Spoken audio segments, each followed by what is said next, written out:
Дидактикалық ойын. Табиғаттағы тіршілік иелерін өз орнына орналастыр. Экология бағыты бойынша 3 жастағы балаларға арналған ойын түрі. Мақсаты: табиғат құбылыстарының бейнесі арқылы балалардың ой өрісін дамыту. Есте сақтау қабілетін арттыра отырып, жылдамдыққа, ептілікке, ойланпаздыққа тәрбиелеу.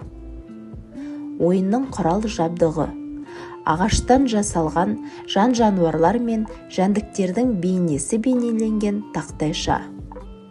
Ойын шарты: алдымен алдын ала тақтайшадағы жан-жануарлар мен жәндіктердің бейнесін бөлек алып қоямыз. Тақтайшада әр жануар мен жәндіктердің өз бейнесімен ойылған орны бар. Сол орындарға әр қайсысын өз орнына орналастырамыз.